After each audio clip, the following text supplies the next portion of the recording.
Let's get you the very latest now with Sarah Coates, who's our SABC News Correspondent in Tel Aviv. Sarah, good evening. Welcome.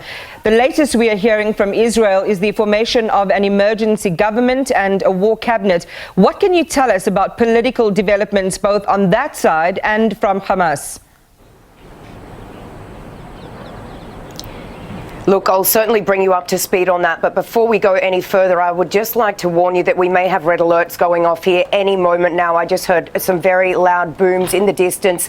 That would potentially be the Iron Dome intercepting rockets sent over from Gaza. I just checked my red alert notifications, and it does seem that another barrage of rockets are on the way here to Tel Aviv. We've been in shelter numerous times over the last few hours. We're still yet to hear if there were any injuries or much damage, but look, the Ben Gurion International Airport has been closed for today for incoming and outgoing flights due to the fact that Hamas has simply been targeting that airport. Now, going back to your original question, just in the last hour or so, this unity, this war cabinet has been formed. That will be opposition leader Benny Gantz, the Defence Minister Yoav Gallant, and of course Prime Minister Benjamin Netanyahu. They will be handling all of these potential operations on the ground, with an expected ground operation to commence in Gaza any moment now. So look, these are the latest developments. As you mentioned, Israeli airplanes, warplanes continue to absolutely pummel the Gaza Strip. There's also major fighting on the northern border, fire exchanges between Hezbollah and Israeli forces. We are hearing that a number of residents in Lebanon, in the south of Lebanon, have actually been wounded by Israeli fire.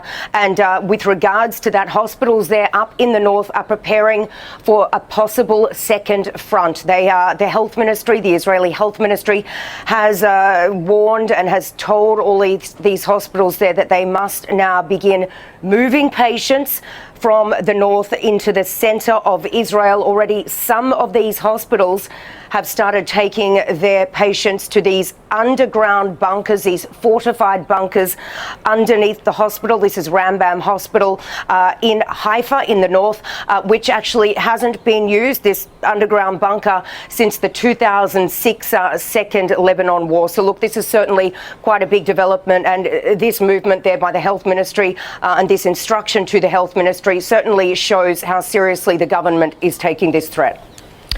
Sarah, thanks for that. And perhaps then to dovetail with the first response that you shared about what you are seeing, what you are witnessing, what does it feel like being there in a live conflict situation where there are a number of moving parts, as you say, warnings, red alerts, and so on? What's the sense that you have being on the ground? Well, look, I lived here for quite a long time. I was reporting from the ground for around 6 years. I've recently moved away, but obviously came back to cover this war. It is a really strange situation being on the ground, especially in a place like Tel Aviv, which is normally so busy, so much going on. It's known as the city that doesn't sleep, and really, looking out beside me right now, the streets are pretty bare. People are staying inside their homes. Delivery services have been curtailed. Most stores have been closed, and Israelis from 20 kilometers to my north all the way down to Gaza have been instructed that they must limit gatherings, that stores must remain closed if they do not have a bomb shelter. So look, there certainly are a number of restrictions being imposed, and as I mentioned, this just goes to show how large the Israeli establishment thinks this threat is. But, you know, going back to your question, it is just an ever-changing situation. You really have to remain on your toes. Here in Tel Aviv, we have a minute and a half to get to these safe rooms or these shelters. But down in the south, in Sderot, for example, which is right on the Gaza border, these people there literally have 10 seconds or under to get into shelter. So the situation is far different when you're reporting from down towards Gaza. Ashkelon, they probably have about 30 seconds, but you know, as you go north, you get more. But it is certainly an ever-changing situation. You have to be ready at all moments. And as I mentioned, we are waiting for a potential another barrage of rockets coming in from Gaza. Right. So that's the picture inside Israel. What is that complementary picture inside Gaza? Yeah, look, it's absolutely horrendous, as you can imagine, the humanitarian situation rapidly deteriorating.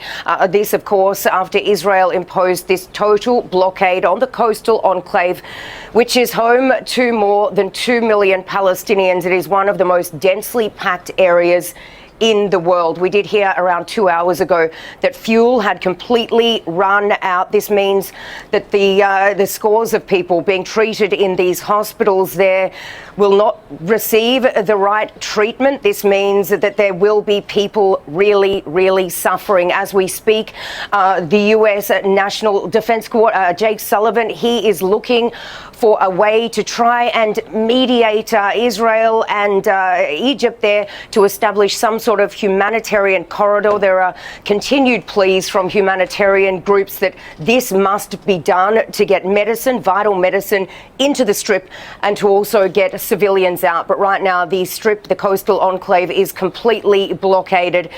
And let me tell you, this is one of the poorest places in the world. The unemployment rate is extremely high, and these people are suffering.